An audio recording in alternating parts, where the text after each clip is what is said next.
Hindi ka mag-heal sa narcissist kapag ginagawa mo ito. So gumawa ako ng analysis dito at i-share ko sa inyo. Kapag ito ginawa nyo o ginagawa nyo, itaga nyo sa bato, hindi kayo mag-heal. Hindi kayo mag-move forward. Walang mangyayari, back to zero kayo ng back to zero. Yung healing journey nyo, useless. Okay, so ano to? Ito. Gusto mong ipaunawa sa kanya ang ginagawa niya sa'yo o ginawa niya sa'yo. So, ipinauunawa mo sa kanya. Yun yung iyong ginagawa. Araw-araw. No? Maya't maya, gusto mong ipaunawa sa kanya na, alam mo, inaabuso mo ko eh. Ito yung mga ginagawa mo eh. Ito yung mga listahan ng ginagawa mo sa akin. Eh, bakit mo ito ginagawa sa akin? Gusto kong maunawaan mo. Gusto kong iyong damdamin. Iyong pagsisihan. Kailangan meron kang remorse dito. Magano ka, introspection ka. So, magmuni-muni ka sa mga ginawa mo. Pagsisihan mo naman ang ginawa mo sa akin. So, yun yung gusto nyong ipaunawa sa kanya, iparating sa kanya.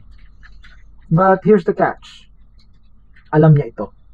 Lahat ng ginawa niyang abuso sa'yo, abuse, cheating, neglect, pang-aalipin sa'yo, no, pagpapabaya sa'yo, lahat yan. Alam niya yan. Pero, wala lang talaga siyang pake sa'yo. Wala lang talaga siyang pakialam sa'yo. Why? Because basically, narcissist ay mayroong lack of empathy. So, hindi sila capable sa ganitong pakiramdam. Walang pake. No? Another one, tuwing magpapaliwanag ka sa kanya ng iyong mga pinagdaanan na sakit at sakripisyo sa inyong relasyon, binibigyan mo lang siya ng power. Kasi gusto niyang maramdaman yun eh. Oxygen niya yun. Gusto niyang maramdaman na nasasaktan ka, na nagsasuffer ka, na nagre-react ka. Your attention, your pain, yan ang kanyang gasolina. No? Yan ang kanyang solar. Source of power niya yan. So, yan ay magbibigay sa kanya ng ego boost na tinatawag.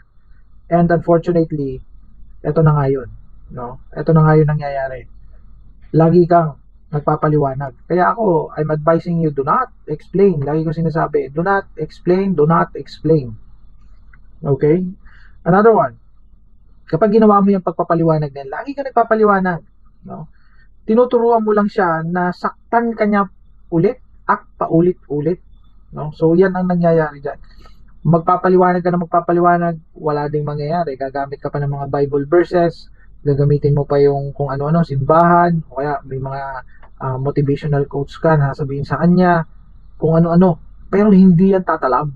Gagamitin lang niya yun against you. So, yun ang mangyayari doon. Another one. No. Eto. Bukod sa gusto mong ipaunawa sa kanya ang ginagawa niya sa'yo, ang second na gusto mong gawin o ginagawa mo ay gusto mo ng closure.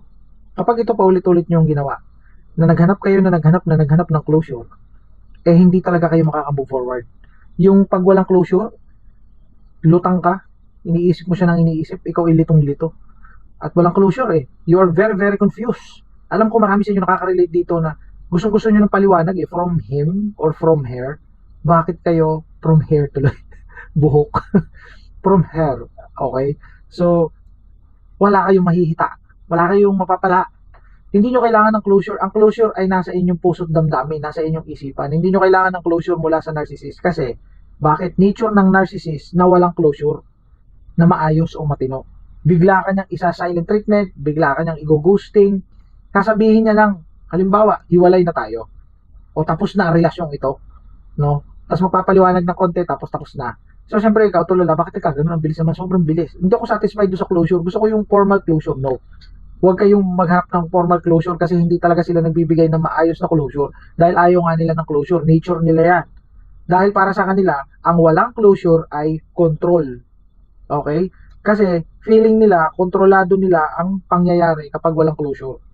Yun na yun. Nafe-feel nila yung power, nafe-feel nila yung manipulation, ego boost. Bahala ka sa buhay mo. Tingnan natin kung anong mangyari sa'yo. Ganun naisip niya, o walang closure, lutang ka ngayon. Bahala ka, mag-isip na mag-isip. Mamatay ka, kakaisip. Mamatay ka sa overthinking. Tumaas ang anxiety mo. Tumaas ang stress level mo. Bahain ka ng cortisol sa katawan mo nang ikaw ay masunog na sa stress hormone. Wala akong pakialam sa'yo. Basta ako, hindi ako magbibigay ng closure sa'yo. Yun ang naiisip niya. Itanim niyo yan at itatak sa inyong isipan kung kayo naghahanap ng closure. At ang closure na hinahanap ninyo, disgrasya. Maraming mga narcissist ang nangbubuntis during sa mga pagkikita na kunwari closure. Naghihigante. Halimbawa, nakita niya, nagiging successful ka sa buhay. Makikipag-closure yan kuno sa'yo, tapos bubuntisan ka niyan, tapos iiwanan ka niyan. Ganun ka-brutal yun. May nangyayaring ganito. Okay, so, nangyayari yan. That's reality. Maraming ganyan dito. Bakit ko nasabi? Kasi maraming nagpapakote sa akin na ganyan ang nangyayari sa buhay nila. Binuntisan sila and then, yun, nawala. Ginusting uli sila. Hindi daw kanila yung bata. Something like that. Okay, yun. Buo ngayon ng closure. No? Yun na yun. Okay. So, ito yung takeaway natin dito. No?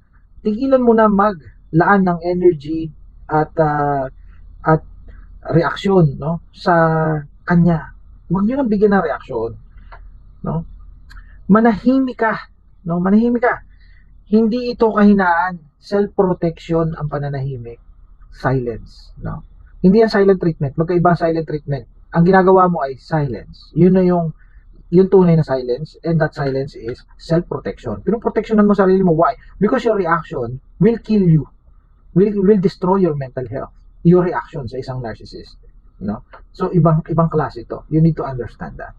Another one, last but not the least, distance. No, di ba, nung pandemic, may social distancing, physical distancing. Dito, emotional distancing. I call it, remember that, emotional distancing. Why? Because ang pagdistansya o ang emotional distancing ay clarity. Para maklaro yung isip mo. Kasi magulo ang narcissist eh. So, ito ay hindi coldness. No? This is clarity. Ito clarify your mind. And, you know, distance or emotional distancing is peace of mind. Gusto niyo ba ng peace of mind? Eh, di mag-emotional distancing na kayo. Okay, medyo mahaba na yung content. See you in my next content. Bye for now.